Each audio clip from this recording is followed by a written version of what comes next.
আজকের প্রথম খবরটা হলো কয়লা খনিতে ৩ শ্রমিকের দেহ উদ্ধার, রয়েছেন মন্ত্রী কৌশিক রায়। উমরাংশু কয়লা খনি থেকে উদ্ধার ৩ জনের মৃতদেহ। মৃত ৩ শ্রমিক দলগাঁওয়ের মুস্তাফা শেখ ও হুসেন আলী ও জাকির হোসেন।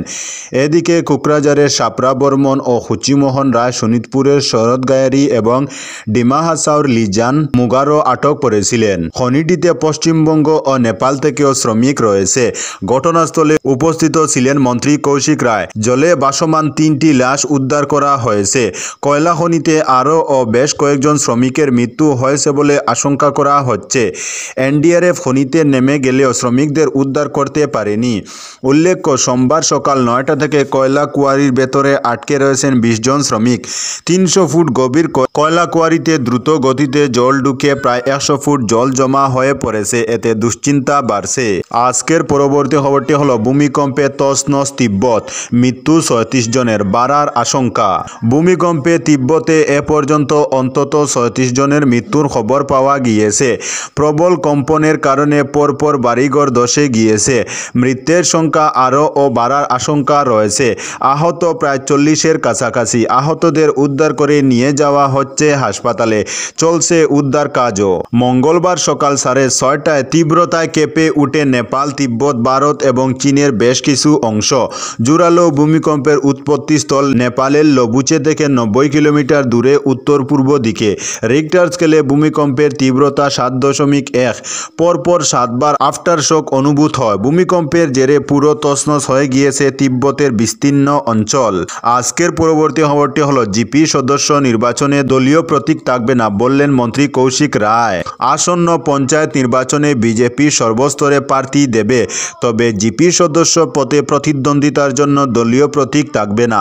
তাদের লড়তে হবে নির্দল প্রার্থী হিসেবে। আঞ্চলিক পঞ্চায়েত এবং জেলা পরিষদের সদস্য নির্বাচনে অবশ্য দলীয় প্রতীকেই প্রতিদ্বন্দ্বিতায় নামবে শাসক দল। রবিবার বিষয়টি স্পষ্টভাবে ঘোষণা করেন বরাক উপত্যকা উন্নয়ন এবং খাদ্য ও গণবণ্টন দফতরের মন্ত্রী কৌশিক রায়। তিনি শিলচরে দলের জেলা সভাপতি দায়িত্ব হস্তান্তর অনুষ্ঠানে উপস্থিত থেকে নতুন সভাপতি রূপম সাহাকে প্রশংসায় ভাসান। সেই সঙ্গে পঞ্চায়েত নির্বাচনে ভালো ফলাফলের জন্য এখন থেকেই জাপাতে পরামর্শ দেন। আজকের পরবর্তী খবরটি হলো ব্রহ্মপুত্র চীনের বৃহত্তর নদীবাঁধ নির্মাণের সিদ্ধান্তের বিরোধিতা কংগ্রেসের। চীনের তিব্বতে ব্রহ্মপুত্র নদের উপর বিশ্বের সর্ববৃহৎ নদীবাঁধ নির্মাণের সিদ্ধান্তে উদ্বেগ প্রকাশ করেছে কংগ্রেস। কংগ্রেসের অভিযোগের বিরুদ্ধে কেন্দ্রের বিজেপি নেতৃত্বাধীন সরকার তীব্র প্রতিবাদ না জানিয়ে নিয়মমাফিক উদ্বেগ প্রকাশ করে দায়িত্ব সেরেছে। উল্লেখ্য, এর আগে অসমের কংগ্রেস নেতৃত্বাধীন সরকার চীনে ব্রহ্মপুত্র নদের উপর নদীবাঁধ নির্মাণ বন্ধ করার জন্য তদানীন্তন কংগ্রেস সরকারকে আর্জি জানানোর পর চীনের বিরুদ্ধে কঠোর ভূমিকা গ্রহণ করেনি। এখন আবার চীন তিব্বতে ব্রহ্মপুত্র নদের উপর বিশ্বের সর্ববৃহৎ নদীবাঁধ নির্মাণের সিদ্ধান্তের বিরুদ্ধে বিজেপি সরকার কঠোর ভূমিকা গ্রহণ করেনি বলে সমালোচনা করেন কংগ্রেস সাংসদ প্রদ্যুৎ বরদলৈ। গৌহাটিতে এক সাংবাদিক বৈঠক করে সাংসদ বরদলৈ বলেন, গত ২৫ ডিসেম্বর চীন তিব্বতে ব্রহ্মপুত্র নদের উপর বিশ্বের সর্ববৃহৎ নদীবাঁধ নির্মাণের সিদ্ধান্তের কথা ঘোষণা করেছিল। এ ব্যাপারে কেন্দ্র সরকার শুধুমাত্র নিয়মমাফিক উদ্বেগ প্রকাশ করেছে। এক্ষেত্রে বিজেপির ডবল ইঞ্জিন সরকারের যে ধরনের পদক্ষেপ গ্রহণ করা উচিত তা করেনি। আজকের পরবর্তী খবরটি হলো দিল্লি বিধানসভা নির্বাচনের দিনক্ষণ ঘোষণা।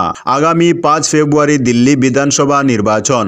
মঙ্গলবার সাংবাদিক সম্মেলন করে কমিশনের তরফে নির্বাচনের তারিখ ঘোষণা করা হয়। এক দফায় ভোট হবে দিল্লিতে। নির্বাচনের ৩ দিন পর অর্থাৎ ৮ ফেব্রুয়ারি ভোট গণনা। আগামী ১০ জানুয়ারি নির্বাচনের বিজ্ঞপ্তি জারি হবে। মনোনয়ন জমা দেওয়ার শেষ দিন ১৭ জানুয়ারি। পরের দিন স্ক্রুটিনি। ২০ জানুয়ারি পর্যন্ত মনোনয়ন প্রত্যাহার করা যাবে। এদিকে বসিরহাটে উপনির্বাচন নিয়ে বলেন, মামলা বিচারাধীন থাকার কারণে এখনও ভোট হবে না জানিয়েছে কমিশন। দিন ঘোষণার আগে থেকেই অবশ্য নির্বাচনের দামাদা বেজে গিয়েছে রাজধানীতে। প্রথম তালিকায় ৭০ আসনের মধ্যে ২৯ আসনে প্রার্থীদের নাম ঘোষণা করেছে গেরুয়া শিবির। অন্যদিকে লোকসভা নির্বাচনে কংগ্রেসের সঙ্গে জোট করলেও বিধানসভায় একলা একলা চলো নীতি নিয়েছে আপ। সমস্ত আসনে প্রার্থীর নাম প্রকাশ করেছে অরবিন্দ কেজরিওয়ালের দল।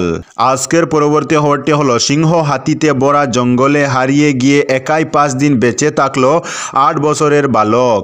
উত্তর জিম্বাবুয়ের একটি সংরক্ষিত রেইন ফরেস্ট, যেটি সিংহ এবং হাতির মতো ভয়ঙ্কর সব বন্য প্রাণীর আবাসস্থল হিসাবে পরিচিত। এই ভয়ঙ্কর সাপদ সংকুল জঙ্গলের ভেতর 5 দিন ধরে শুধু বুনো ফল এবং মাটি কুড়ে পাওয়া জল খেয়ে বেঁচে রইল এক 8 বছরের বালক। সূত্রের খবর, গত 27 ডিসেম্বর টিনোটেন্ডা পুন্ডু নামের এই শিশুটি উত্তর জিম্বাবুয়ের একটি গ্রাম থেকে হারিয়ে যায়। এর ঠিক 5 দিন পরে তার সন্ধান মেলে তার গ্রাম থেকে প্রায় 50 কিলোমিটার দূরে মাটুসাডানো ন্যাশনাল পার্কে। বেশ দুর্বল এবং বিধ্বস্ত হয়ে পড়েছিল সে, তবু হার মানেনি।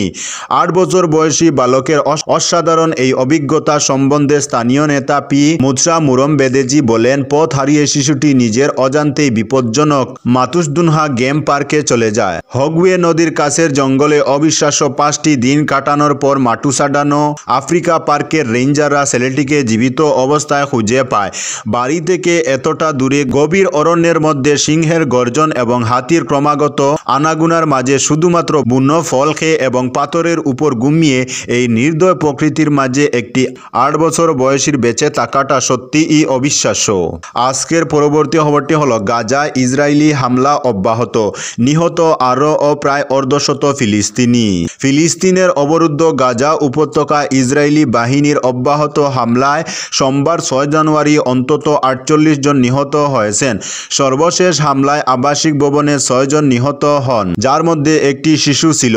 একই সময়ে ইসরায়েলি সামরিক বাহিনী দখলকৃত পশ্চিম তীরে একটি গোলাগুলির ঘটনায় 3 ইসরায়েলি নাগরিক নিহত হওয়ার পর একটি বড় অভিযান শুরু করেছে। সোমবারের এই হামলার পর জাতিসংঘের বিশ্ব খাদ্য কর্মসূচি রবিবার গাজায় তাদের কর্মীদের গাড়িতে গুলি চালানোর জন্য ইসরায়েলি বাহিনীর তীব্র নিন্দা জানিয়েছে।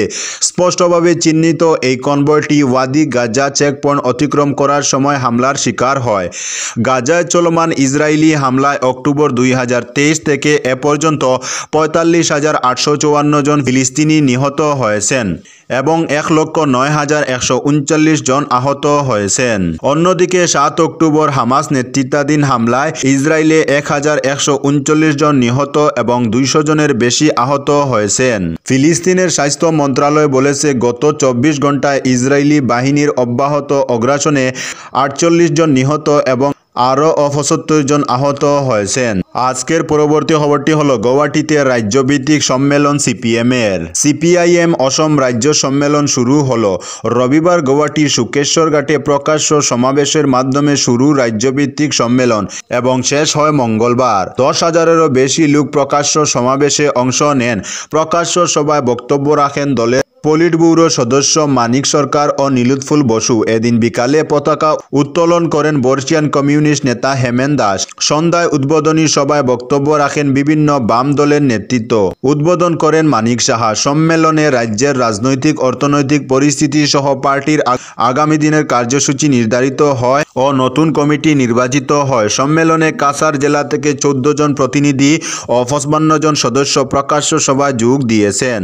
আজকের পরবর্তী খবরটি হলো বিস্ফোরণ, ছত্তিশগড় পুলিশের 9 জওয়ানের মৃত্যু। জোরালো প্রত্যাঘাত করল মাওবাদীরা। দেশ জুড়ে মাওবাদী দমনে কেন্দ্রীয় সরকারের একাধিক সাফল্যের মধ্যেই এবার পাল্টা হামলা চালালো মাওবাদীরা। ছত্তিশগড়ের বিজাপুর জেলার বেদরে কুটরু রোডে আইইডি বিস্ফোরণ ঘটিয়ে ছত্তিশগড় পুলিশের 9 জওয়ানকে হত্যা করেছে মাওবাদী গেরিলারা। নিহত জওয়ানরা প্রত্যেকে ডিস্ট্রিক্ট রিজার্ভ গার্ডের বলে জানা গেছে। 8 জওয়ান ও 1 জন গাড়ি চালকের মৃত্যু হয়েছে। জানা গেছে, নিরাপত্তা কর্মীরা যখন একটি অপারেশন থেকে ফিরছিলেন তখন বিস্ফোরণ ঘটিয়ে গাড়িটি উড়িয়ে দিয়েছে মাওবাদীরা।